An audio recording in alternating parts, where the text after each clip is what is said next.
ശ്രീ മെഴുവേലി ബാബുജിയുടെ പോരാളി അധ്യായം 1.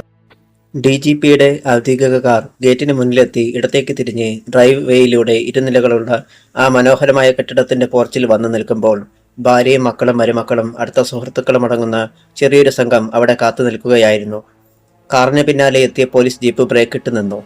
സുസ്മേരവദനായി മുകുന്ദൻ മേനോൻ പുറത്തേക്കിറങ്ങി. കയ്യിൽ കെയിന് പകരം മാലയും ബൊക്കയും. DGP മുകുന്ദൻ മേനോൻ. 6 അടിയിലധികം ഉയരവും അതിനെ യോജിച്ച ശരീരവുമുള്ള ആരോഗ്യദൃഢഗാത്രൻ. പറ്റെ വെട്ടിയ തലമുടി, കാര്യമായ കഷണ്ടി ബാധിക്കാത്ത ശിരസ്, കട്ടിയുള്ള മേൽമീശ, ചുവന്നു തൊടുത്ത നിറം. DGP ആയിട്ട് 2.5 വർഷത്തോളമായി. ഇന്ന് അദ്ദേഹത്തിന്റെ സർവീസിലെ അവസാന ദിവസമായിരുന്നു. രജിസ്റ്ററിൽ അദ്ദേഹം അവസാനമായി ഇനിഷ്യൽ ചെയ്ത ദിവസം. ഉച്ചയ്ക്ക് ശേഷം ആഭ്യന്തരമന്ത്രിയും ഉയർന്ന പോലീസ് ഉദ്യോഗസ്ഥന്മാരും ചേർന്ന് അദ്ദേഹത്തിന് മാന്യമായ യാത്രയയപ്പ് നൽകി. മാലയും ബൊക്കയും ഇളയ മകൾ പൂജയെ ഏൽപ്പിച്ചിട്ട് മുകുന്ദൻ മേനോൻ ചിരിച്ചു. എല്ലാവരെയും നോക്കിക്കൊണ്ട് പറഞ്ഞു, നിങ്ങളുടെ പരാതി എന്നോടെ തീർന്നു. ഇനി ഡാഡി എപ്പോഴും നിങ്ങളോടൊപ്പം ഉണ്ടായിരിക്കും, പോരെ? പക്ഷേ ആരുടെ മുഖത്ത് കാര്യമായ സന്തോഷം ഉണ്ടായില്ല. മുകുന്ദൻ മേനോന് അപ്പോഴും ചിരിയാണ് വന്നത്. എന്താ എല്ലാവർക്കും ഒരു മടുപ്പ്? എനിക്ക് ദുഃഖമൊന്നുമില്ല, സന്തോഷമേയുള്ളൂ. പിന്നെ നിങ്ങൾക്കെന്താ ടെൻഷൻ? ആരും ഒന്നും പറഞ്ഞില്ല. കാറിൽ അദ്ദേഹത്തോടൊപ്പം അഡീഷണൽ DGP രാഘവ വാര്യരും ഉണ്ടായിരുന്നു. അദ്ദേഹം മുന്നോട്ട് വന്നു. എല്ലാവരും കൂടി ഇങ്ങനെ നിന്നാൽ മതിയോ? ഇദ്ദേഹത്തെ ഏൽപ്പിക്കാൻ വന്നതാണ് ഞങ്ങൾ.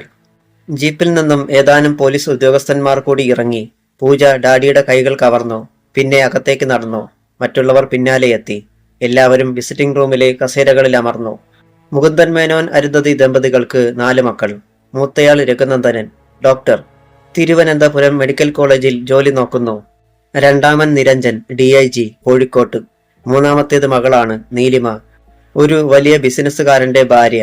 ഉദ്യോഗസ്ഥയാകുന്നതിൽ താല്പര്യമില്ലാത്തയാളായിരുന്നു ഭർത്താവ്. 4മത്തേത് മകൾ പൂജ, ഒരു പ്രമുഖ പത്രത്തിന്റെ റിപ്പോർട്ടറാണവൾ, അവിവാഹിത. ഡോക്ടർ രഘുനന്ദനൻ അതിഥികളെ ഡൈനിങ് റൂമിലേക്ക് ക്ഷണിച്ചു. എല്ലാവരും ഒന്നിച്ചിരുന്ന് കാപ്പി കഴിക്കുമ്പോഴും ആരും സംതൃപ്തരല്ലെന്ന് മുകുന്ദൻ മേനോൻ മനസ്സിലാക്കി. എല്ലാവരും കാപ്പിക്കുടി കഴിഞ്ഞു. അഡീഷണൽ DGP രാഘവ വാര്യരും മറ്റു പോലീസ് ഉദ്യോഗസ്ഥന്മാരും യാത്ര പറഞ്ഞു പോയി. മുകുന്ദൻ മേനോൻ മുറിയിലെത്തി. നിലക്കണ്ണാടിക്ക് മുന്നിൽ നിന്ന് കാക്കി അഴിച്ചു മാറ്റി. കഴിഞ്ഞ മണിക്കൂർ വരെ ശിരസിലേറ്റിയിരുന്ന വലിയ ഭാരം ഇറക്കി വെച്ച ആശ്വാസം. ഇനി വിലക്കുകളില്ല. ഇഷ്ടത്തിനനുസരിച്ച് ജീവിക്കാം.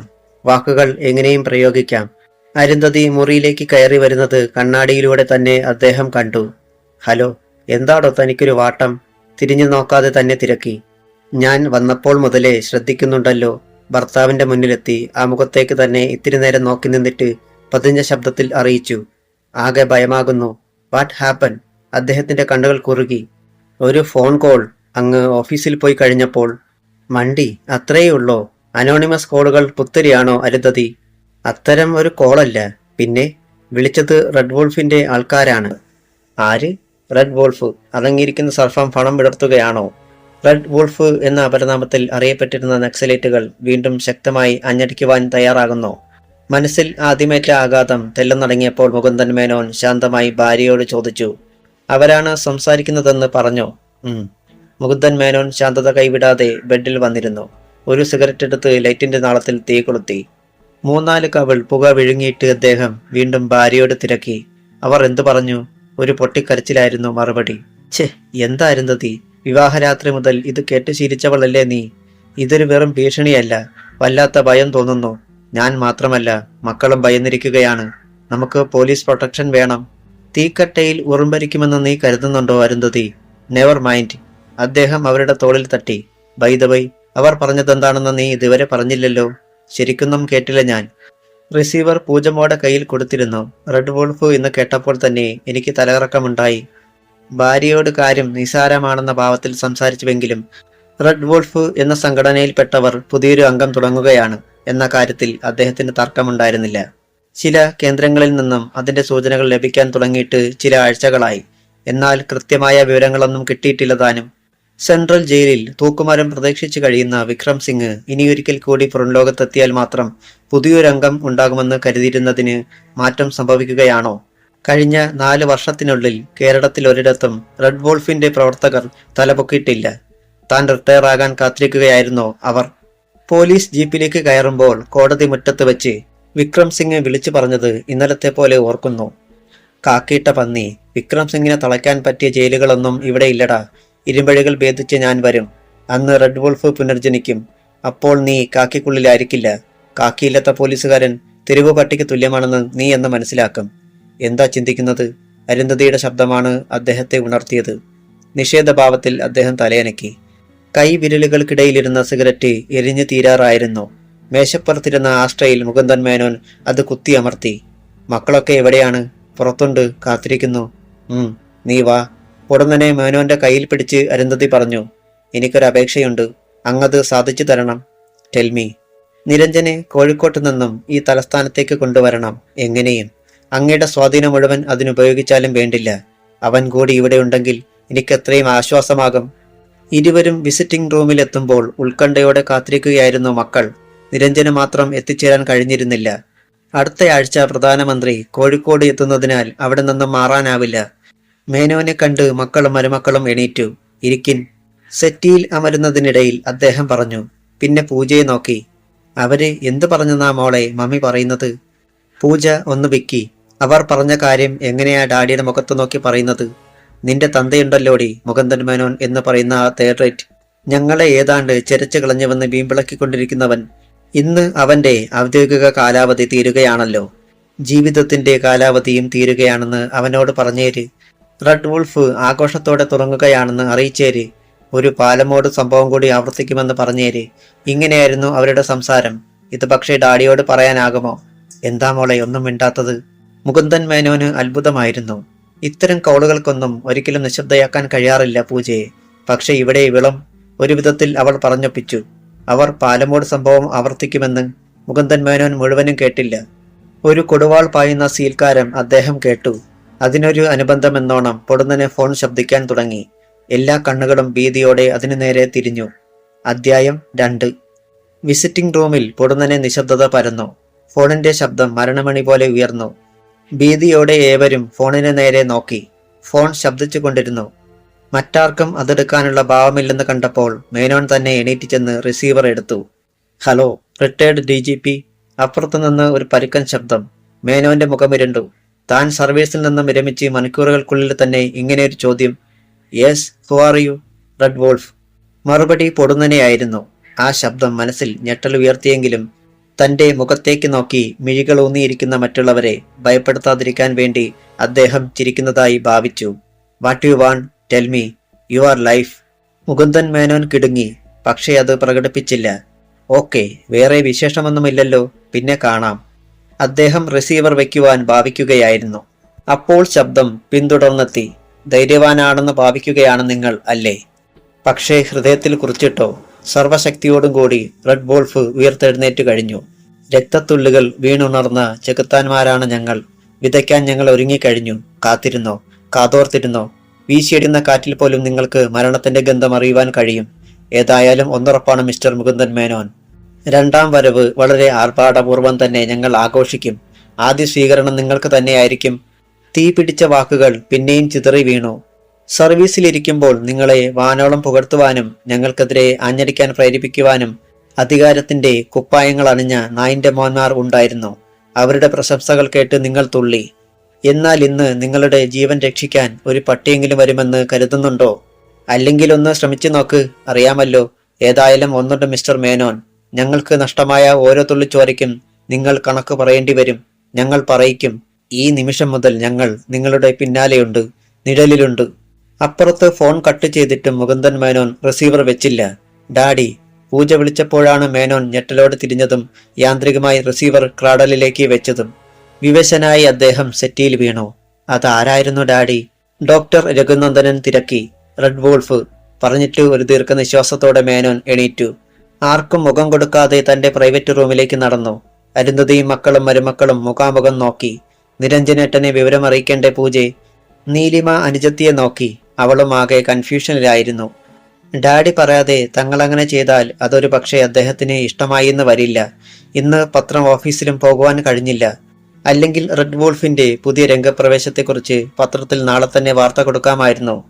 പക്ഷേ ആ നക്സലൈറ്റുകൾ വീണ്ടും വരുന്നു എന്നതിന് കൊടുക്കാൻ പറ്റിയ തെളിവുകളൊന്നും തന്റെ പക്കലില്ല, ആ ഫോൺ കോൾ ഒഴികെ.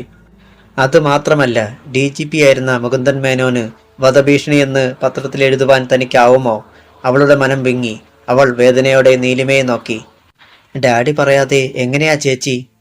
എന്ന് വെച്ച് നമ്മൾ അടങ്ങിയിരിക്കുന്നത് എങ്ങനെ? ഇതൊരു സാധാരണ ഭീഷണിയാണെന്ന് എനിക്ക് തോന്നുന്നില്ല. നീലിമയുടെ ഭർത്താവ് രാജശേഖരനാണത് പറഞ്ഞത്. വളരെ സൂക്ഷിക്കേണ്ടവരാണവർ. പേരുപോലെ തന്നെ ചോരക്കൊതിയന്മാരായ ചെന്നായ്ക്കൾ. ഡോക്ടർ രഘുനന്ദനൻ മമ്മിയെ നോക്കി. മമ്മി തന്നെ നിരഞ്ജനെ ഫോണിൽ വിളിച്ച് വിവരം പറയണം, ഇപ്പോൾ തന്നെ. അങ്ങനെ വന്നാൽ ഡാഡി കോപിക്കില്ല. പക്ഷേ ഭർത്താവ് പറയാതെ അങ്ങനെ ചെയ്യുവാൻ അരുന്ധതിക്കാവില്ല. ആ മനസ്സ് അവർക്കറിയാം. മുകുന്ദൻ മേനോൻ റിട്ടയർ ചെയ്ത് കഴിഞ്ഞാൽ ഒരാഴ്ച ലീവെടുത്ത് എല്ലാവരും ഇവിടെ കൂടണമെന്നും ഒരു ടൂർ പ്രോഗ്രാം അറേഞ്ച് ചെയ്യണമെന്ന് മക്കളും മരുമക്കളെല്ലാവരും കൂടി തീരുമാനിച്ചിരുന്നതാണ്. എല്ലാ പ്രതീക്ഷകൾക്കും മങ്ങലേറ്റിരിക്കുന്നു. ഈ നേരത്ത് തന്റെ പേഴ്സണൽ റൂമിലെ അലമാരയിൽ നിന്നും പീറ്റർ സ്കോട്ടിന്റെ ഒരു കുപ്പി മദ്യമെടുക്കുകയായിരുന്നു മുകുന്ദൻ മേനോൻ. ഫ്രിഡ്ജിൽ നിന്നും തണുത്ത വെള്ളമെടുത്ത് സോഡ മേക്കറിൽ വെച്ച് സോഡയുണ്ടാക്കി ഡബിൾ ലാർജ് ഗ്ലാസ്സിലേക്ക് പകർന്നു. ഒന്ന് സിപ്പ് ചെയ്തിട്ട് സിഗരറ്റ് കത്തിച്ച് കസേരയിലിരുന്നു. കാലുകൾ ഉയർത്തി മേശപ്പുറത്ത് വെച്ചു. വീണ്ടും ഗ്ലാസ് എടുത്തു. Red wolf. ആ പേര് കാതുകൾക്ക് ചുറ്റും ഒരു വലയമായി തങ്ങി നിൽക്കുന്നത് പോലെ തോന്നി. കേരളത്തിലെ മണൽത്തരികളെപ്പോലും 4 വർഷങ്ങൾക്ക് മുമ്പ് കിടിലം കൊള്ളിച്ച നക്സലേറ്റുകളുടെ ഗ്രൂപ്പ്. പക്ഷേ താൻ അവരെ ദ്രോഹിച്ചു എന്ന് പറഞ്ഞാൽ അതെങ്ങനെ ശരിയാകും? അന്ന് താൻ IG മാത്രമാണ്. നാട് നീളെ കൊലപാതകങ്ങൾ കൊണ്ട് നടുക്കങ്ങൾ സൃഷ്ടിക്കുന്നവരെ അറസ്റ്റ് ചെയ്തു. ഏതൊരു നിയമപാലകനും ചെയ്തതേ താനും ചെയ്തുള്ളൂ. കോളിളക്കം സൃഷ്ടിച്ച പാലമോട് സംഭവത്തിന് ശേഷമായിരുന്നു അറസ്റ്റ്. പോലീസിന്റെ ഭാഗത്തും നക്സലേറ്റുകളുടെ ഭാഗത്തും ഒരുപാട് ആൾനാശം ഉണ്ടായി. വിക്രം സിംഗ് കൽത്തുറങ്കിലുമായി. അയാളുടെ കേസ് വിധി പറഞ്ഞത് കഴിഞ്ഞ വർഷമാണ്. തൂക്കിക്കൊല്ലുക. ഹൈക്കോടതിയും വിധി ശരിവെച്ചു. സുപ്രീം കോടതിയിൽ കേസ് നടക്കുന്നു. ഒരു കാര്യം സത്യമാണ്, കേരളത്തിലെ പോലീസ് ഉദ്യോഗസ്ഥന്മാർ ആരും തന്നെ റെഡ് വോൾഫിനെ നേരിടാൻ ഒരുക്കമില്ലാതിരുന്ന അവസരത്തിലാണ് അന്വേഷണം തന്റെ കൈകളിലെത്തുന്നതും അവരുടെ നേതാവുൾപ്പെടെ കുറെ പേർ കീഴടങ്ങിയതും. അന്നങ്ങനെ സംഭവിച്ചില്ലായിരുന്നുവെങ്കിൽ ഇന്നത്തെ ചീഫ് മിനിസ്റ്റർ ദിവാകരനും ഹോം മിനിസ്റ്റർ യൂനുസ് കുഞ്ഞും ഇപ്പോൾ ഈ പദവികളിൽ ഉണ്ടാകുമായിരുന്നില്ല. ഇരുവർക്കും റെഡ് വോൾഫ് ഡെഡ് ലൈൻ നൽകിയതിന്റെ തൊട്ടടുത്ത മണിക്കൂറിലായിരുന്നു അറസ്റ്റ്. അന്ന് പിടിയിലാകാതെ രക്ഷപ്പെട്ടവർ ഒരു പടയ്ക്ക് കോപ്പ് കൂട്ടുന്നുണ്ടായിരിക്കും എന്നറിയാമായിരുന്നു. എങ്കിലും താൻ സർവീസിൽ നിന്നും വിരമിച്ച നിമിഷം തന്നെ അവർ പ്രവർത്തിക്കാൻ തുടങ്ങുമെന്ന് സ്വപ്നത്തിൽ പോലും വിചാരമില്ലായിരുന്നു. ഗ്ലാസിൽ അവശേഷിച്ചത് മുഴുവൻ മുകുന്ദൻ മേനോൻ ഒറ്റവലിക്ക് അകത്താക്കി. പിന്നെ സിഗരറ്റ് ആഞ്ഞു വലിച്ചുകൊണ്ട് വീണ്ടും മദ്യം പകർന്നു. എത്ര കുടിച്ചാലും തലയ്ക്ക് പിടിക്കില്ലെന്ന് തോന്നി. പാലമോട് സംഭവം. കേരള ചരിത്രത്തിൽ തന്നെ ഇത്രയും ഭീകരമായ ഒരു സംഭവം ഉണ്ടായി കാണില്ല. ഒരു കുടുംബത്തിൽപ്പെട്ട 11 പേരെയാണ് റെഡ് വോൾഫ് നിഷ്കരണം വധിച്ചത്. അതും അന്നത്തെ മുഖ്യമന്ത്രിയുടെ കുടുംബത്തെ മുഴുവൻ. 6 വയസ്സുള്ള ഒരു പെൺകുട്ടിയെ വരെ ബലാത്സംഗം ചെയ്തു കൊന്നു. വധിക്കപ്പെട്ടവരുടെ ശിരസുകൾ വെട്ടിയെടുത്ത് മതിലിന് മുകളിൽ നിരത്തി വെക്കുകയും ചെയ്തു. ആ സംഭവം തന്റെ കുടുംബത്തിലും ആവർത്തിക്കുമെന്നാണിപ്പോൾ മുന്നറിയിപ്പ്. മുകുന്ദൻ മേനോൻ കടപ്പല്ലുകൾ കടിച്ചമർത്തി. അദ്ദേഹത്തിന് ചിന്തിക്കാനേ കഴിയുന്നില്ല. വിക്രം സിംഗിന്റെ മുഖം ആ മനസ്സിൽ തെളിഞ്ഞു. മലയാളിയായ അവൻ എങ്ങനെ ഈ പേര് വീണു? അച്ഛനമ്മമാരുടെ പേരിന്റെ സ്ഥാനത്ത് ആരുമില്ല. തികച്ചും അനാഥൻ. ആരോ അവനെ വിക്രം സിംഗ് എന്ന് വിളിച്ചു. അങ്ങനെ അവൻ വിക്രം സിംഗ് ആയി. മുകുന്ദൻ മേനോൻ ഒരു തവണ കൂടി ഗ്ലാസ് നിറച്ചു. എന്തു വേണം? അദ്ദേഹം മുറിയിൽ നിന്നിറങ്ങി. എന്തിനും ഈ രാത്രി കൂടി കഴിയട്ടെ. വിസിറ്റിംഗ് റൂമിൽ തന്നെ ഇരിക്കുകയായിരുന്നു അരുന്ധതിയും മറ്റുള്ളവരും. നിങ്ങളൊന്നും ഇങ്ങനെ തല പുകയ്ക്കേണ്ട കാര്യമില്ല. എന്തു വേണമെന്ന് എനിക്കറിയാം, അദ്ദേഹം പറഞ്ഞു. നമുക്ക് നിരഞ്ജൻ ചേട്ടനെ കൂടി വിവരമറിയിച്ചാലോ ഡാഡി? നീലിമയാണ് ചോദിച്ചത്. എന്തിന്? ഈ ഓലപ്പമ്പ് കണ്ടിട്ടോ? റെക്കോർഡുകളിൽ മാത്രമേ മുകുന്ദൻ മേനോന് പ്രായമായിട്ടുള്ളൂ മോളെ. ഞാനിപ്പോഴും കരുത്തനാണ്. മനസ്സിനും ശരീരത്തിനും എന്തും നേരിടാനുള്ള ശക്തിയുണ്ട്. നിങ്ങൾ ആവശ്യമില്ലാതെ നിരഞ്ജനെ ഓരോന്ന് വിളിച്ചറിയിക്കാൻ തുടങ്ങിയാൽ അവനാകെ അപ്സെറ്റ് ആകും. അടുത്തയാഴ്ച പ്രൈം മിനിസ്റ്ററുടെ വിസിറ്റ് ഉള്ളതിനാൽ അവന് കോഴിക്കോട്ട് നിന്ന് തിരിയാനുള്ള നേരമുണ്ടാവില്ല. ഈ അവസരത്തിൽ 1 മിനിറ്റ് അവന് മാറി നിൽക്കാനുമാവില്ല. അതിനിടെ ഇവിടെ പ്രശ്നങ്ങളാണെന്ന് കൂടി അറിഞ്ഞാൽ വേണ്ട. പക്ഷേ ഡാഡി, നമ്മൾ... ഡോക്ടർ രഘുനന്ദനൻ എന്തോ പറയാൻ ഭാവിച്ചു. വേണ്ട എന്ന ഭാവത്തിൽ മുകുന്ദൻ മേനോൻ ചുണ്ടിനു മുകളിൽ ചൂണ്ടുവിരൽ അമർത്തി കാണിച്ചു. സമയം ഇഴഞ്ഞു. രാത്രി കനത്തു. അധ്യായം 3. വിക്രം സിംഗിന്റെ ചുരുട്ടിയ കൈത്തലത്തിന് ഒരു ഉൾക്കേട ശക്തിയുണ്ടെന്ന് ഗാർഡ് അറിഞ്ഞു. കണ്ടംപ്റ്റ് സെല്ലിന്റെ മുറ്റത്തേക്ക് വീണുപോയിരുന്നു അയാൾ. അവിടെ നിന്ന് എണീറ്റപ്പോഴേക്കും മൂക്കിൽ നിന്നും ചോരത്തുള്ളികൾ ഇറ്റി വീണു. നായിന്റെ മോനെ. ഒപ്പമുണ്ടായിരുന്ന മറ്റൊരു ഗാർഡ് തോക്കിന്റെ പാത്തി കൊണ്ട് വിക്രം സിംഗിനെ ഇടിച്ചു. പക്ഷേ അയാൾ തെന്നി മാറിക്കളഞ്ഞു. തോക്ക് ഇരുമ്പഴിയിൽ തട്ടി ശബ്ദമുണ്ടായി. മൂക്കിലൂടെ ചോര ഒലിച്ചിറങ്ങിയ ഗാർഡിന്റെ അണപ്പല്ലുകൾ ഞെരിഞ്ഞമർന്നു. കണ്ണുകൾ കത്തി ജ്വലിച്ചു. അയാൾ വേഗം അരയിൽ നിന്നും താക്കോൽ കൂട്ടം വലിച്ചെടുത്ത് സെല്ല് തുറന്നു. പുറത്ത് 4 ഗാർഡുകൾ കൂടി ഉണ്ടായിരുന്നു. അവർ പകയോടെ അകത്തേക്ക് കുതിച്ചു കയറി. കാൽ കൊണ്ട് തട്ടി വാതിൽ അടച്ചു. എന്നെ തല്ലാനാണ് പുറപ്പാടെങ്കിൽ വേണ്ട. ഞാൻ ഇരുമ്പഴിക്കുള്ളിലാണെന്ന് കരുതി നീയൊന്നും ആശ്വസിക്കാൻ ശ്രമിക്കണ്ട. ഈ കനത്ത മതിൽക്കെട്ടിന് പുറത്ത് നിന്റെയൊന്നും കഴിവ് വിലപ്പോവില്ല. അവിടെ എന്റെ ആൾക്കാരുണ്ട്. നിന്റെയൊക്കെ കുടുംബം പോലും അവർ ബാക്കി വെക്കില്ല. അമ്മയും ഭാര്യയും മക്കളുമൊന്നും ഇല്ലാത്തവരല്ലല്ലോ നിങ്ങൾ. അവരൊക്കെ ജീവിച്ചിരിക്കണോ വേണ്ടയോ എന്ന് നിങ്ങൾ തന്നെ തീരുമാനിച്ചോളൂ. വിക്രം സിംഗ് വിളിച്ചു പറഞ്ഞു. എന്നാൽ അത് തന്നെ ഒന്ന് കാണട്ടടാ പട്ടിയുടെ മോനെ. മൂക്ക് ചതഞ്ഞ ഗാർഡ് കാൽമുട്ടുകൊണ്ട് വിക്രം സിംഗിന്റെ അടിവയറ്റിൽ ആഞ്ഞിടിച്ചു. ഹമ്മേ! എത്ര നിയന്ത്രിച്ചിട്ടും അയാൾ നിലവിളിച്ചു പോയി. തോക്കിന്റെ പാത്തികൾ ചീറി വന്നു. 4 ഭാഗത്തു നിന്നും ആക്രമിക്കുകയായിരുന്നു ഗാർഡുകൾ. കുറെ നേരത്തേക്ക് ഇടിയുടെയും നിലവിളികളുടെയും ശബ്ദം മാത്രമേ കേൾക്കാനുണ്ടായിരുന്നുള്ളൂ. ഗാർഡുകളുടെ യൂണിഫോം വിയർപ്പിൽ കുളിച്ചു. നിന്റെ ജീവൻ ബാക്കി വെക്കണമല്ലോ, അതുകൊണ്ട് മാത്രം ഇപ്പോൾ നിർത്തുന്നു. ഇത്രയും കാലം ഇവിടെ കിടന്നിട്ടും നിന്റെ അഹങ്കാരത്തിന് യാതൊരു കുറവും വന്നിട്ടില്ല അല്ലേ? തറയിൽ ചുരുണ്ടുകൂടി കിടക്കുകയായിരുന്നു വിക്രം സിംഗ്. കല്ലിൽ വെച്ച് അരച്ചാലും ചാകുന്നവനല്ലടാ ഞാൻ. എന്നെ തൂക്കിക്കൊന്നുകളയുമെന്ന് ഒരുത്തനും കരുതേണ്ട. അതിനുള്ള ആരാച്ചാർ ഇനിയും ജനിച്ചിട്ടില്ലെന്ന് കരുതിക്കോ. ഗാർഡുകൾ അത് കേൾക്കാത്ത ഭാവത്തിൽ ഇരുമ്പഴി വലിച്ചടച്ചു. പിറ്റേന്ന് പ്രഭാതം. റിട്ടയർഡ് DGP മുകുന്ദൻ മേനോന്റെ വീട്ടിൽ ആരും ഉണ്ടായിരുന്നില്ല എന്ന് തന്നെ പറയാം.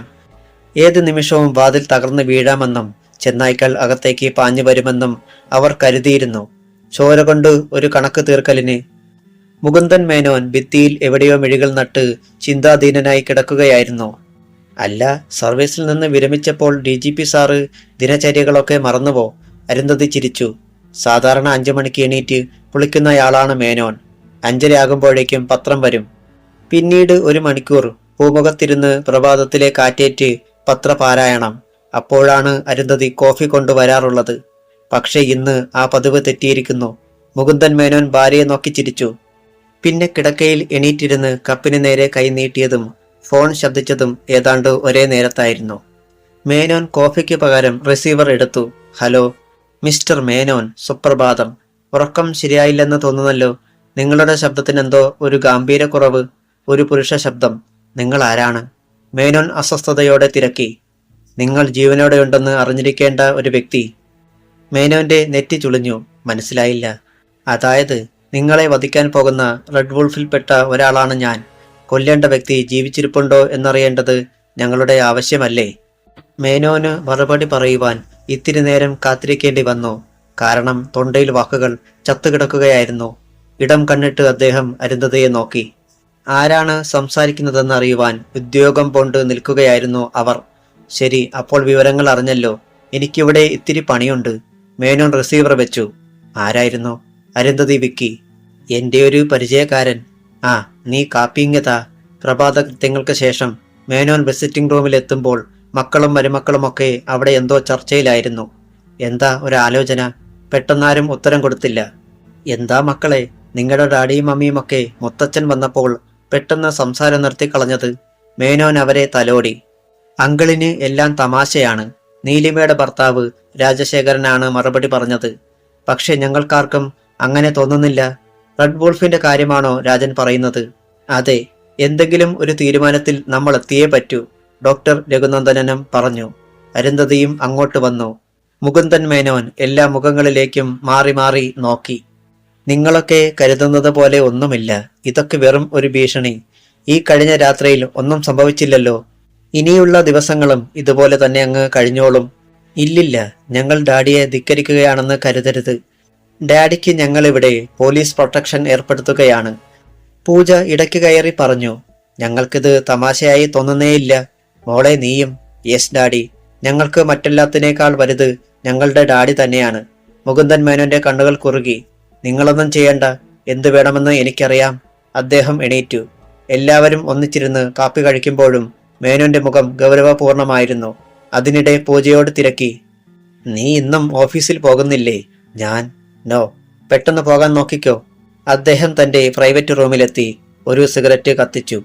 ഇത്തിരി നേരം കൂടി ചിന്തിച്ചതിന് ശേഷം റിസീവർ എടുത്തു. ചില നമ്പറുകൾ അമർത്തി. അപ്പുറത്താരോ അറ്റൻഡ് ചെയ്തു. ഞാനാ മേനോൻ. സാറിന് ഫോൺ കൊടുക്കൂ. ഒരു നിമിഷം കഴിഞ്ഞു. ഓ, എനിക്ക് അത്യാവശ്യമായി. അതെ, ഓക്കെ സാർ. റിസീവർ വെച്ചിട്ട് മേനോൻ വേഷം മാറി. എവിടേക്കാ? അരുന്ധതി ചോദിച്ചു. ഒക്കെ വന്നിട്ട് പറയാം. ഞാൻ കൂടി വരാം ഡാഡി, രഘുനന്ദനൻ അറിയിച്ചു. എനിക്ക് കൂട്ടിന് അല്ലേ? അദ്ദേഹം ചിരിച്ചു. തിരിച്ചു വരും വരെ എനിക്കൊന്നും സംഭവിക്കില്ല രഘുനന്ദ, നീ വിശ്വസിക്ക്. മുകുന്ദൻ മേനോൻ പുതിയ സിയന്ന കാറിന്റെ ഡ്രൈവിംഗ് വീലിന് പിന്നിലെത്തി. വീട്ടിൽ നിന്നും പൂജ ഇറങ്ങി വന്നു. നിന്നെ ഞാൻ ഡ്രോപ്പ് ചെയ്യണോ? നോ ഡാഡി, ഞാൻ കഴുതവണ്ടിയിൽ പൊയ്ക്കോളാം. പൂജയുടെ കൈനറ്റിക് ഹോണ്ട ഗേറ്റ് കടന്നതിന് ശേഷമാണ് മുകുന്ദൻ മേനോൻ കാർ സ്റ്റാർട്ട് ചെയ്തത്. കുടപ്പനക്കുന്ന് റോഡിലായിരുന്നു ആ കെട്ടിടം. Smart house, home minister Yunus കുഞ്ഞിന്റെ ഔദ്യോഗിക വസതി. അതിന്റെ ഗേറ്റിന് മുന്നിൽ കാർ ബ്രേക്കിട്ട് നിന്നു. വാച്ചർ ഓടി വന്ന് അകത്തേക്ക് നോക്കി. ഡ്രൈവിംഗ് സീറ്റിൽ ഇരിക്കുന്ന ആളിനെ കണ്ട് ധൃതിയിൽ സല്യൂട്ട് ചെയ്തു. പിന്നെ പെട്ടെന്ന് ഗേറ്റ് തുറന്നു. 2 നിലകളുള്ള മനോഹരമായ ഒരു കെട്ടിടമായിരുന്നു അത്. എല്ലാവിധ ആധുനിക സജ്ജീകരണങ്ങളും, വിശാലമായ പൂന്തോട്ടവും നീന്തൽക്കുളവും ടെന്നീസ് കോർട്ടുമെല്ലാമുണ്ട്. കുളത്തിന് ചില പ്രത്യേകതകളുണ്ട്. ചൂടുവെള്ളവും തണുത്ത വെള്ളവും അതിനുള്ളിൽ കിട്ടും. മേനോൻ ഇറങ്ങി. സിറ്റൗട്ടിനരികിൽ ഒരു സർക്കിൾ ഇൻസ്പെക്ടറും ഏതാനും പോലീസുകാരും നിന്നിരുന്നു. റിട്ടയറായ DGP ആണ് മുന്നിലെന്ന കാര്യം പോലും വിസ്മരിച്ച് അവർ അദ്ദേഹത്തിന് മുന്നിൽ അറ്റൻഷനായി. മന്ത്രിയുടെ PA വാതിൽക്കൽ തല നീട്ടി. ഒരിടത്ത് പോകേണ്ടതുണ്ട് മിനിസ്റ്റർക്ക്. താങ്കളെ കാണാനായി മാത്രം വെയിറ്റ് ചെയ്യുകയാണ്. വരണം സാർ, PA അറിയിച്ചു. മുകുന്ദൻ മേനോൻ അകത്തേക്ക് ചെന്നു. മന്ത്രി തന്റെ ഓഫീസ് റൂമിലായിരുന്നു. വരണം മേനോനെ, ഇരിക്കൂ. വാച്ചിൽ നോക്കിയിട്ട് മന്ത്രി പറഞ്ഞു. എന്തെങ്കിലും ഗൗരവമുള്ള കാര്യവുമായിട്ടായിരിക്കും മേനോൻ എത്തുക എന്നറിയാവുന്നത് കൊണ്ട് മാത്രമാണ് ഞാൻ വെയിറ്റ് ചെയ്തത്. ഗൗരവമുള്ള പ്രശ്നം തന്നെയാണിത് സാർ. മേനോൻ ഇരുന്നു. മുകുന്ദൻ മേനോൻ വിഷയത്തിലേക്ക് കടന്നു. തനിക്ക് ഫോൺ വന്നതും ഭീഷണിയും മറ്റും. യൂനുസ് കുഞ്ഞ് ഞെട്ടുന്നത് മേനോൻ കണ്ടു. ഒന്നും മിണ്ടാതെ അദ്ദേഹം ചിന്തിച്ചിരുന്നു. നമ്മുടെ പ്രതീക്ഷകളെ തകർത്തുകൊണ്ട് റെഡ് വൂൾഫ് ശക്തി പ്രാപിക്കുകയായിരുന്നിരിക്കണം. അവസാനം യൂനുസ് കുഞ്ഞ് സംസാരിച്ചു. ഇതിപ്പോൾ തനിക്ക് മാത്രമല്ല, എനിക്കും മുഖ്യനും കൂടിയുള്ള മുന്നറിയിപ്പാണ്. പരിഭ്രമിക്കേണ്ട, ഞാൻ രാഘവ വാര്യരെ വിളിച്ച് സംസാരിക്കാം. ബൈ ദ ബൈ, തന്റെ വീടിന് പോലീസ് പ്രൊട്ടക്ഷൻ വേണോ? ഓക്കെ, ഇനി സിറ്റി അപ്പാടെ കീഴ്മേൽ മറിച്ചിട്ടായാലും അവനെയൊക്കെ പൊക്കിയിരിക്കും. മേനോൻ വിശ്വസിച്ചോളൂ. അപ്പോൾ ഞാൻ... അദ്ദേഹം എണീറ്റു. ഓക്കെ. മുകുന്ദൻ മേനോൻ മടക്കയാത്രയിൽ ചിന്താധീനനായിരുന്നു. കാർ മ്യൂസിയത്തിന്റെ കിഴക്കേ ഗേറ്റിലേക്ക് അടുക്കുകയായിരുന്നു. പെട്ടെന്ന് ഇടതുഭാഗത്തെ റോഡിലൂടെ ഒരു ടാറ്റ സിയേറ ചീറി വന്ന് വലത്തേക്ക് തിരിഞ്ഞു. മേനോൻ സിയേന വെട്ടിച്ചു മാറ്റി. സിയേനയും സിയേറയും ഒരേപോലെ മുന്നോട്ട് നീങ്ങി. അടുത്ത സെക്കൻഡിൽ സിയേറയിൽ നിന്നും ഒരു ലോഹക്കുഴൽ കാറിന് നേരെ നീണ്ടു. കാതടപ്പിക്കുന്ന വെടിയൊച്ചകൾ, ബുള്ളറ്റുകൾ മൂളിപ്പറന്നെത്തി. സിയേനയുടെ ഗ്ലാസുകൾ ചിതറി. ബോഡിയിൽ തുളകൾ വീണു. എതിരെ വന്ന ഒരു ഓട്ടോയെ ഇടിച്ചു തെറിപ്പിച്ചുകൊണ്ട് കാർ ലക്ഷ്യമില്ലാതെ വലത്തേക്ക് വെട്ടിത്തിരിഞ്ഞ് ഫുട്പാത്തിലേക്ക് ഇടിച്ചു കയറി. അധ്യായം 4. ഏതാനും നിമിഷങ്ങൾക്കുള്ളിൽ എല്ലാം കഴിഞ്ഞു. ഫുട്പാത്തിലൂടെ വരികയായിരുന്നവർ ഈ രംഗം കണ്ട് ഓടിമാറി. സിയേന ഫുട്പാത്തിനും അപ്പുറത്തുള്ള മതിലിലും ഇടിച്ചു നിന്നു. ആൾക്കാർ സംഭവസ്ഥലത്ത് ഓടിക്കൂടി. കാറിന്റെ രൂപം കണ്ടപ്പോൾ തന്നെ അതിനുള്ളിൽ ഉണ്ടായിരുന്നവർ പിടഞ്ഞു തീർന്നിരിക്കും എന്ന കാര്യത്തിൽ ആർക്കും സംശയമുണ്ടായിരുന്നില്ല. എന്നാൽ എല്ലാവരെയും അമ്പരപ്പിച്ചുകൊണ്ട് സിയന്നയുടെ ഡ്രൈവിംഗ് വീലിനോട് ചേർന്നുള്ള ഡോർ തുറക്കപ്പെട്ടു. അതുവഴി ഒരു മന്ദഹാസത്തോടെ മുകുന്ദൻ മേനോൻ തിങ്ങിഞ്ഞെരുങ്ങി പുറത്തേക്കിറങ്ങി. ആൾക്കാർ അത്ഭുതത്തോടെ അദ്ദേഹത്തെ തുറച്ചു നോക്കി. ഈ കാറിനുള്ളിൽ ഒരു മനുഷ്യജീവി ജീവനോടെ അവശേഷിച്ചെന്നോ? നടുക്കം വിട്ടുമാറിയിരുന്നില്ലെങ്കിലും മേനോന്റെ മുഖത്തെ ചിരി മാഞ്ഞില്ല. ആ ടാറ്റ സിയറയിലുള്ളവർ അപകടകാരികളാകുമെന്ന് അറിഞ്ഞപ്പോൾ തന്നെ കാർ വലത്തേക്ക് വെട്ടിക്കുകയും സീറ്റിലേക്ക് വീഴുകയും ചെയ്തിരുന്നു. അതാണ് രക്ഷപ്പെടാൻ കാരണം. എന്താണ് സാർ പറ്റിയത്? ആരാണവർ? ആൾക്കാർ ഒന്നിനു പിന്നാലെ ഒന്നായി ചോദ്യങ്ങൾ തുടരുകയാണ്. ആവോ, അദ്ദേഹം കൈമലർത്തി. നിങ്ങളെപ്പോലെയേ എനിക്കും അറിയൂ. കൈനറ്റിക് ഹോണ്ടയിൽ അവിടെ എത്തിയ പൂജ അപ്പോൾ സംഭവം എന്തെന്നറിയാതെ ക്യാമറയുമായി അങ്ങോട്ടോടി വന്നു. മുന്നിൽ കിടക്കുന്ന കാർ, അവളുടെ സിരാചക്രങ്ങളിലൂടെ ഒരു കൊള്ളുമീൻ പാഞ്ഞു. തൊട്ടരികിൽ നിൽക്കുന്ന ഡാഡിയെ കണ്ട് അവൾ അങ്ങോട്ട് ചെന്നു. എന്താ ഡാഡി ഇതൊക്കെ? ഈശ്വര! മുകുന്ദൻ മേനോൻ മകളുടെ തോളിൽ കൈവച്ചു. നിനക്ക് നാളത്തേക്കുള്ള നല്ലൊരു ന്യൂസ്. പോലീസ് വരും മുമ്പ് ചിത്രങ്ങൾ എടുത്തോളൂ. മിനിറ്റുകൾക്കുള്ളിൽ മ്യൂസിയം പോലീസ് സ്റ്റേഷനിൽ നിന്നും SIയും കോൺസ്റ്റബിളും എത്തി. മേനോൻ സംഭവം വിവരിച്ചു. സിറ്റി പോലീസ് കമ്മീഷണറുടെ കാറിലാണ് മുകുന്ദൻ മേനോൻ വീട്ടിലെത്തിയത്. അതിനു പിന്നാലെ തന്നെ പൂജയുടെ കൈനറ്റിക് ഹോണ്ടയും മുറ്റത്ത് വന്നു നിന്നു. മേനോൻ അങ്ങോട്ട് പോയ കാറിലല്ല തിരിച്ചു വന്നതെന്നറിഞ്ഞപ്പോൾ ഭാര്യയുടെയും മക്കളുടെയും മരുമക്കളുടെയും നെറ്റിയിൽ ചുളിവുകൾ വീണു. കാറിൽ നിന്നിറങ്ങിയ കമ്മീഷണർ അനന്തൻ മേനോനോട് പറഞ്ഞു, എനിക്കുടനെ മടങ്ങണം സാർ. എവിടെ പോയി ഒളിച്ചാലും അവരെ ഞാൻ പൊക്കും. പക്ഷേ എനിക്ക് അങ്ങയോടൊരു റിക്വസ്റ്റ് ഉണ്ട്, അങ്ങ് സൂക്ഷിക്കണം. റെഡ് വൂൾഫിന്റെ ഭീഷണിയെക്കുറിച്ച് രാവിലെ തന്നെ വാര്യർ സാർ എന്നോട് പറഞ്ഞിരുന്നു.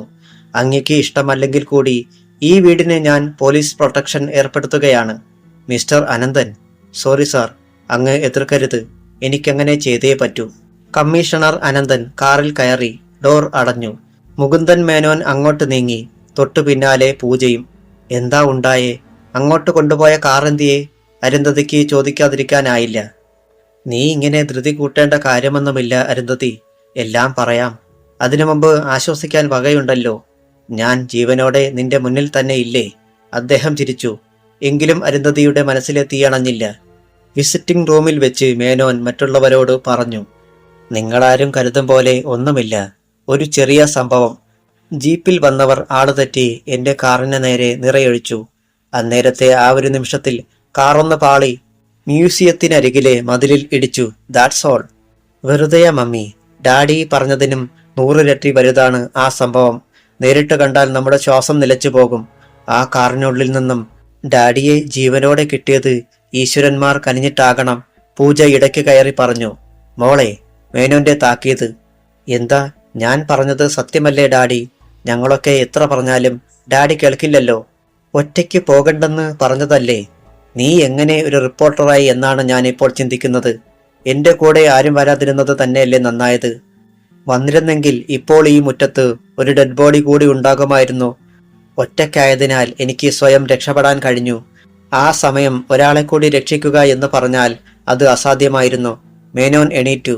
അതുകൊണ്ട് ആരും ബേജാറാകേണ്ട കാര്യമില്ല. എനിക്ക് മരിക്കാൻ നേരമായിട്ടില്ല. ആയെങ്കിൽ മുറിക്കുള്ളിൽ ഇരുന്നാൽ പോലും അങ്ങനെ സംഭവിക്കാം എന്ന വിശ്വാസക്കാരനാണ് ഞാൻ. മുകുന്ദൻ മേനോൻ അകത്തെ മുറിയിലേക്ക് പോയി. ഇനിയിപ്പോൾ ഡാഡിയുടെ അഭിപ്രായത്തിന് വേണ്ടി കാത്തിരുന്നിട്ട് യാതൊരു കാര്യവുമില്ല. ഞാൻ നിരഞ്ജനേട്ടനെ വിവരം അറിയിക്കാൻ പോകുകയാണ്, നീലിമ പറഞ്ഞു. അരുന്ധതി മകളുടെ മുഖത്തേക്ക് നോക്കിയതല്ലാതെ ഒന്നും പറഞ്ഞില്ല. അവരും അപ്പോൾ അങ്ങനെ തന്നെയാണ് ആഗ്രഹിക്കുന്നതെന്ന് വ്യക്തം. പൂജ പിന്നെയും ഓഫീസിലേക്ക് പോകാൻ ഭാവിക്കുമ്പോൾ മുറ്റത്ത് ഒരു പോലീസ് ജീപ്പ് വന്നു നിന്നു. അതിൽ നിന്നും ഒരു SIയും തോക്കേന്തിയ 4 കോൺസ്റ്റബിൾസും ഇറങ്ങി. മുകുന്ദൻ മേനോനും പുറത്തേക്ക് വന്നു. ഇവിടെ ഇവരെ ഡ്യൂട്ടിക്കിടുകയാണ്. കമ്മീഷണറുടെ പ്രത്യേക നിർദ്ദേശമാണ്, SI പറഞ്ഞു. മേനോൻ അതൃപ്തിയോടെ മൂളി. SI മടങ്ങി. മേനോൻ അകത്തേക്ക് തിരിഞ്ഞു. ഡാഡി. എന്തോ ഓർത്തിട്ട് എന്ന വണ്ണം പൂജ പറഞ്ഞു. ഡാഡിക്ക് ഹോം മിനിസ്റ്ററുമായി നല്ല അടുപ്പമാണല്ലോ. അദ്ദേഹത്തോട് പറഞ്ഞ് മറ്റൊരാളെ ഇവിടെ കൊണ്ടുവന്നു കൂടെ? ആരെ? മേനോൻ നെറ്റി ചുളിച്ചു. SP ജയശങ്കറെ. ഞാൻ DGP ആയിരിക്കുമ്പോൾ ഈ തലസ്ഥാനത്ത് ഒന്നിരിക്കണമെന്ന് ഒരുപാട് ആഗ്രഹിച്ചിട്ടുള്ളവനാ അവൻ. പക്ഷേ അതെനിക്ക് തലവേദനയുണ്ടാക്കും എന്നറിഞ്ഞുകൊണ്ട് തന്നെയാണ് ആ ഉദ്യമത്തിൽ നിന്നും പിൻവാങ്ങിയത്. എന്നിട്ടിപ്പോൾ അതൊന്നും കാര്യമാക്കണ്ട. അവൻ ഇവിടെ വന്നാൽ ഞങ്ങൾക്കും ഒരു ധൈര്യമാ, അരുന്ധതിയും പറഞ്ഞു. മുകുന്ദൻ മേനോന്റെ ഒരേയൊരു സഹോദരിയുടെ മകനാണ് ജയശങ്കർ. ഇന്ന് കേരളത്തിലെ പോലീസ് ഉദ്യോഗസ്ഥരുടെ കണക്കെടുത്താൽ ഏറ്റവും മികച്ച 5 പേരിൽ ഒരാൾ ജയശങ്കർ ആയിരിക്കും. ഇതുവരെ വിവാഹം കഴിച്ചിട്ടില്ല. ഇടയ്ക്കിടെ പൂജയുമായി ഫോണിൽ സംസാരമൊക്കെയുണ്ട്. മേനോനും മറ്റും അതറിയുകയും ചെയ്യാം. അവരത് പറഞ്ഞുകൊണ്ടിരിക്കുമ്പോൾ SP ജയശങ്കറുടെ ടാറ്റാ സുമോ കോട്ടയത്തു നിന്നും കിഴക്കോട്ട് കുതിക്കുകയായിരുന്നു. ഡ്രൈവിംഗ് സീറ്റിൽ ജയശങ്കർ തന്നെയായിരുന്നു. 32 വയസ്സ് വരുന്ന സുമുഖനും ആരോഗ്യ ദൃഢഗാത്രനുമാണ് ജയശങ്കർ. കാക്കിക്ക് കണ്ണിലെ കൃഷ്ണമണിയുടെ വില കൽപ്പിക്കുന്ന ധീരൻ. ചുരുണ്ട തലമുടിയും തിളക്കമുള്ള കണ്ണുകളും കട്ടിയുള്ള മേൽമീശയും. ട്രാഫിക് ജംഗ്ഷനിൽ സുമോ വലത്തേക്ക് വെട്ടിത്തിരിഞ്ഞു. മുന്നിൽ പോകുന്ന വാഹനങ്ങൾ സൈഡൊടിഞ്ഞു. കളക്ട്രേറ്റ് പടിയോട് അടുക്കാറായപ്പോൾ കണ്ടു മുന്നിൽ നിരന്നു കിടക്കുന്ന വാഹനങ്ങൾ. ജയശങ്കർ സുമോ ഇടത്തേക്ക് വെട്ടിച്ച് ബ്രേക്കമർത്തി. അതിൽ നിന്ന് കുതിച്ചിറങ്ങി മുന്നോട്ട് പാഞ്ഞു. കളക്ട്രേറ്റ് ഗേറ്റിന് മുന്നിൽ നല്ല ആൾക്കൂട്ടം ഉണ്ടായിരുന്നു. ഭരണകക്ഷിയിൽപ്പെട്ടവർ തന്നെ. അവർ ഗേറ്റ് തള്ളിത്തുറന്ന് അകത്തേക്ക് കയറുവാൻ ശ്രമിക്കുന്നുണ്ട്. പക്ഷേ അകത്തു നിൽക്കുന്ന പോലീസുകാർ അതിന് അനുവദിക്കുന്നില്ല. ഇരുവരും ഗേറ്റിലാണ് ബലപരീക്ഷണം നടത്തുന്നത്. ആ സമയം കുറെ പേർ തിക്കിത്തിരക്കി അകത്ത് കടക്കാൻ ശ്രമിച്ചെങ്കിലും കഴിഞ്ഞില്ല. SP ഗേറ്റിന് പുറത്തു തന്നെ നിന്നു. അത് കണ്ട് പോലീസ് സേനയും പുറത്തിറങ്ങി. ഗേറ്റിന് മുന്നിൽ കനത്ത കാവൽ തീർത്തു. പ്രശ്നമെന്തായാലും നമുക്ക് ചർച്ചയിലൂടെ പരിഹരിക്കാം. നിങ്ങൾ തൽക്കാലം പിരിഞ്ഞു പോകണം, ജയശങ്കർ ശബ്ദമുയർത്തി. ഇല്ല, ഞങ്ങളെ അങ്ങനെ തിരിച്ചയക്കാമെന്ന് കരുതണ്ട. കൂത്തുപറമ്പിൽ ഞങ്ങളെ എതിർത്തവന്മാരൊക്കെ ഇപ്പോൾ വീട്ടിലിരുന്ന് ചൊറികുത്തുകയാ. മറക്കല്ലേ ഏമാനെ. പരിഹാസം നിറഞ്ഞ ശബ്ദത്തിൽ ആരോ വിളിച്ചു പറഞ്ഞു. ജയശങ്കറുടെ കണ്ണുകൾ കുറുകി. മുദ്രാവാക്യങ്ങൾ ചൂടുപിടിച്ചു.